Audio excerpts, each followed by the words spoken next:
कर रहे हैं एक ख़बर जिसने पूरी दुनिया को हैरान कर दिया कि अग्नि 5 मिज़ाइल के बाद इंडिया अग्नि 6 मिज़ाइल उनकी जो प्राइवेट कंपनी है DRDO की मदद से बना रहा है और इसकी रेंज कह रही है 10,000 से 12,000 तक की होगी। मतलब कि इंडिया जो है यहाँ से बैठ के यूरोप तक को भी हिट कर सकता। इसको इस टेस्ट करने से क्या फ़र्क पड़ेगा? वो तो यही कहेगा कि जी मेरा तो अपना ख्याल ये है कि ये टेस्ट जो है उन्होंने शायद इसलिए भी किया है कि जो उनका कोल्ड स्टार्ट डॉक्ट्रिन है या प्रिवेंटिव या प्रीएम्प्टिव जो भी उनके डॉक्ट्रिन्स चल रहे हैं उनको वो थोड़ा सा गैप चाहिए।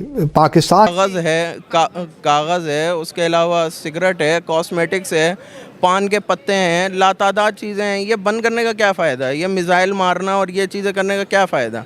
एक तरफ जो है हम वो रो रहे होते हैं, लड़ रहे हैं, मर रहे हैं, IMF के ग़ुलाम हैं। उनके जो गोल्स रहे हैं वो टेक्नोलॉजी के बहुत करीब रहे हैं। अब इसी तरह ही उन्होंने डिफेंस के अंदर भी जाके बहुत तरक्की की है, ख़ुद सब कुछ कर रहे हैं। चांद पे उनके कई मिशन जा चुके हैं। मुझे याद है अभी कुछ अर्सा पहले जो रेंज है, जिस तरह आपने बताया, क्लेम 5,000 की जाती है, लेकिन बाज चाइनीज मुबस्सिर जो हैं इसको 6 से 8,000 की रेंज की सलाहियत के मुताबिक गर्दानते हैं, जिसका टेस्ट अभी कम रेंज तक किया गया है। तो इससे यह जाहिर होता है कि भारत की जो टारगेटिंग स्ट्रैटेजी है वो सिर्फ साउथ एशिया या पाकिस्तान तक महदूद नहीं है, बल्कि मतलब आप कोई हिंदुस्तानी नहीं है, आप कोई पाकिस्तानी नहीं है, आप एक कनाडा के प्राइम मिनिस्टर हैं और आपका क्या लेना देना या आपकी इतनी हमदर्दियां जो हैं वो क्यों है? चले ये भी मान लिया कि आपको बड़ी हमदर्दी है, आप बहुत चाहते हैं कि जी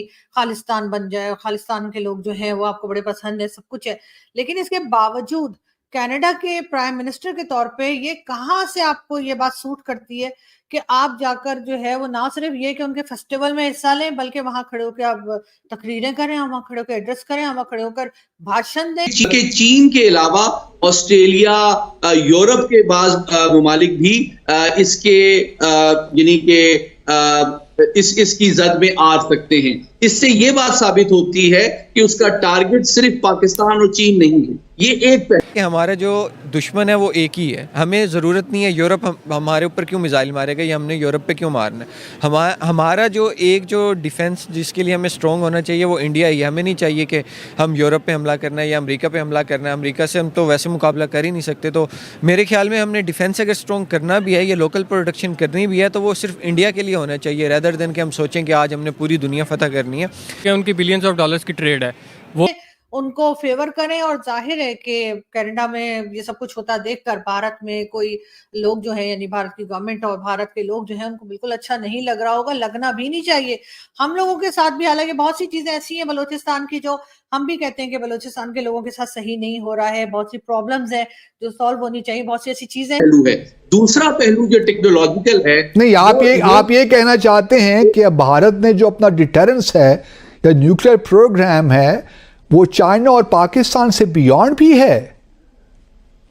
जी बिल्कुल ऐसे ही है। और ये देखिए, ये जो टेक्नोलॉजी डेवलप उन्होंने की है, ये कमिटमेंट और इस सलाहियत में जो इन्वेस्टमेंट की गई है, ये इस बात का टेक्नोलॉजिकल एविडेंस और सबूत प्रोवाइड करता है। जय हिंद दोस्तों, वेलकम टू नव इंडिया न्यूज़। दोस्तों, भारत ने अग्नि 6 मिसाइल का सफल परीक्षण कर लिया और यह मिसाइल इतनी ज़बरदस्त मिसाइल है कि इसके बाद में पाकिस्तान के लोग अब भारत की तारीफ करने में जुट गए हैं। दरअसल दोस्तों, अग्नि 6 मिसाइल की रेंज 10 से 12,000 किलोमीटर तक है और यही नहीं, कनाडा तक भी भारत की जद में आता है।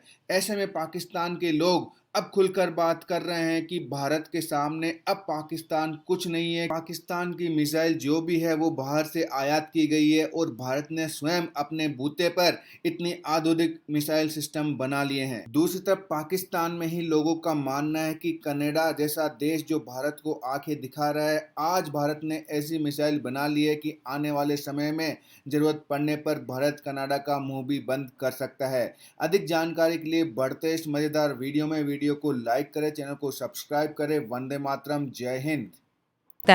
और हम तो कहते हैं कि भाई हमारा और इंडिया की दोस्ती हो नहीं सकती, हम जो है अच्छे रिलेशन में नहीं आ सकते, ट्रस्ट इशू है, सियासी इशू है, कश्मीर इशू है, बहुत से इशू हैं, सर टेक्नोलॉजी में वो मेड इन इंडिया कितना आगे बढ़ गया है और हमारी टेक्नोलॉजी इस वक्त कहाँ खड़ी है? क्या हम उनके साथ मिसाइल टू मिसाइल कंपैरिजन नहीं कर सकते हैं? जी बिल्कुल, ऐसे ही है कि कंपैरिजन तो दूर की बात है। बेसिकली इंडिया और पाकिस्तान नज़रियाती तौर पे बहुत मुख्तलिफ जा चुके हैं। इंडिया ने अपने लास्ट 10 इयर्स में टोटल जो उनका फोकस रहा है वो आईटी सेक्टर पे रहा है, उनका टेक्नोलॉजी पे रहा है, जबकि यहाँ पे हमारे मुल्क में इस्लामिक मिलिटराइजेशन स्टार्ट हो गई है। दूसरे हमें और तहफ़्फ़ुज़ात रहे हैं, तालिबान वगैरह और इस तरह के मसले मसाइल। दूसरी तरफ इंडिया का प्योर फोकस रहा है कि टेक्नोलॉजी पे हम कैसे अपडेट करें। उनको आपको पता है लास्ट मैं अभी एक रिपोर्ट पढ़ रहा था कि उनकी 10 मिलियन से ज़्यादा इंपोर्ट हो चुकी है सिर्फ आईटी सेक्टर के अंदर। तो वो एक्सपोर्ट हो गया, एक्सपोर्ट हो चुकी है इतनी ज़्यादा। तो कहने का मकसद ये है उनके टोटल जो गोल्स हैं, जो उनकी सोच है, वो सिर्फ ये है कि हमने अब आप देख लें किसी भी बड़ी कंपनी में, माइक्रोसॉफ्ट में, जहाँ भी देखें वहाँ पे इंडियन सीईओ बैठे होते हैं। तो हमने देखा है कि उनके जो गोल्स रहे हैं वो टेक्नोलॉजी के बहुत करीब रहे हैं। अब इसी तरह ही उन्होंने डिफेंस के अंदर भी जाके बहुत तरक्की की है, ख़ुद सब कुछ कर रहे हैं। चाँद पे उनके कई मिशन जा चुके हैं। मुझे याद है अभी कुछ अर्सा पहले उन्होंने चाँद पे एक मिशन भेजा था, तो हमने काफ़ी उनका मजाक उड़ाया था क्योंकि वो उनका प्रोजेक्ट फेल हो गया था। लेकिन आई थिंक ये भी उनकी एक कामयाबी है। चंद्रयान किया नहीं, चंद्रयान उन्होंने दोबारा किया कि वो बार बार कर रहे हैं, फेल हो रहे हैं और एटलीस्ट वो अटेम्प्ट कर रहे हैं। और जहाँ तक हमारी बात आती है, हमने तो कभी खुद से कुछ किया नहीं है। सर जुम्मे को हमारा भी एक मून मिशन जा रहा है, खबरें चल रही हैं चाइना की मदद से हम एक सैटेलाइट भेजेंगे जो मून के गिर्द गर्दिश करेगी और इसकी तस्वीरें हमें भेजेगी। ये भी हम चाइना की मदद से कर रहे हैं। और इससे पहले जो हमने JF-17 थंडर जो एक हमारा जहाज़ है वो भी हमने चाइना की मदद से बनाया।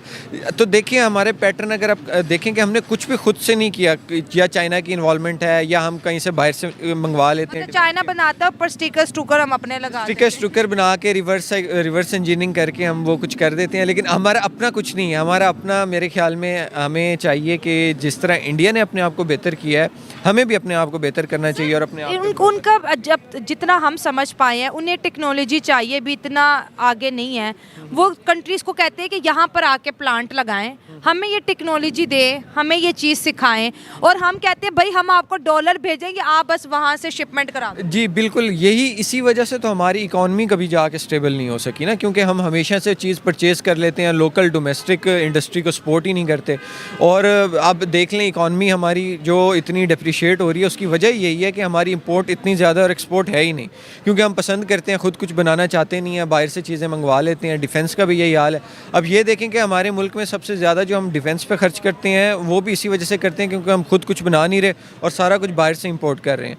तो जहाँ तक इंडिया की बात है, इंडिया का आप स्पार्को पाकिस्तान का देखें और इंडिया का देखें तो ज़मीन आसमान का फ़र्क है। हालांकि स्पार्को इसरो से पहले बनी थी, इसरो से बहुत पहले बनी थी। और स्पार्को में जहाँ तक मुझे लगता है कि पाकिस्तान ने कभी उस तरह से इन्वेस्टमेंट की ही नहीं है। हमारे आप कभी सियासी है कि उसके अहदाफ सिर्फ चीन और पाकिस्तान तक महदूद नहीं है, ये पहला पहलू है।